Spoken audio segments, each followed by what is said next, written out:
బోగోలు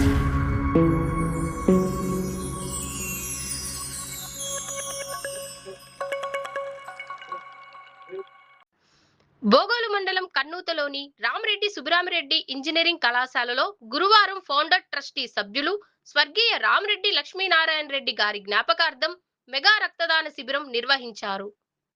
కావలి area ఆసుపత్రి, blood bank, NSS విద్యార్థులు, హెచ్ఎండ్ఎన్ విభాగం సంయుక్తంగా నిర్వహించిన ఈ శిబిరంలో 56 యూనిట్ల రక్తాన్ని విద్యార్థులు దానం చేశారు. కళాశాల ఇప్పటి వరకు నిర్వహించిన 49 మెగా రక్తదాన శిబిరాల ద్వారా మొత్తం 2551 యూనిట్ల రక్తాన్ని స్వీకరించినట్లు ప్రిన్సిపల్ డాక్టర్ పివిఎన్ రెడ్డి తెలిపారు. ఈ కార్యక్రమంలో కళాశాల అధికారులు, బ్లడ్ బ్యాంక్ సిబ్బంది, అధ్యాపకులు, ఎన్ఎస్ఎస్ విద్యార్థులు పాల్గొన్నారు.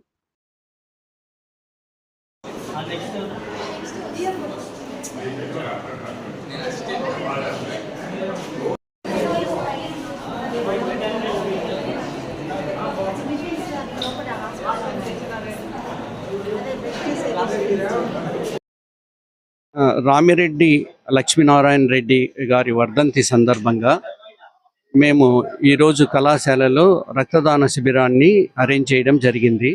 ఇది ప్రతి సంవత్సరము మేము అరేంజ్ చేస్తూ ఉన్నాము. ఎందుకంటే లక్ష్మీనారాయణ రెడ్డి గారు ఈ కళాశాల అభివృద్ధిలో ఎంతో పాలు పంచుకున్నారు. దురదృష్టవశాత్తు ఆయన ఇప్పుడు మనందరి మధ్యలో లేరు. ఆ సందర్భంగానే ఆయన యొక్క వర్ధంతి సందర్భంగా మేము ప్రతి సంవత్సరము ఈ రక్తదాన శిబిరాన్ని నిర్వహిస్తూ ఉన్నాము.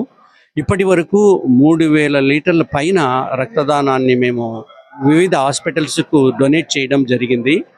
అలాగే ఇది 50వ రక్తదాన శిబిరాన్ని మేము ఈరోజు దిగ్విజయంగా మా కళాశాలలో నిర్వహిస్తూ ఉన్నాము. దీనికి మా కళాశాల ఫ్యాకల్టీ మెంబర్స్, తర్వాత విద్యార్థులు అందరూ కూడా చాలా సహకరిస్తూ ఉన్నారు. వాళ్ళు ఈ రక్తదానాన్ని చేసేదానికి ఉత్సాహంగా ముందుకు వచ్చి ఉన్నారు. దీన్ని మేము ఫ్యూచర్లో కూడా దీన్ని కంటిన్యూ చేస్తాము.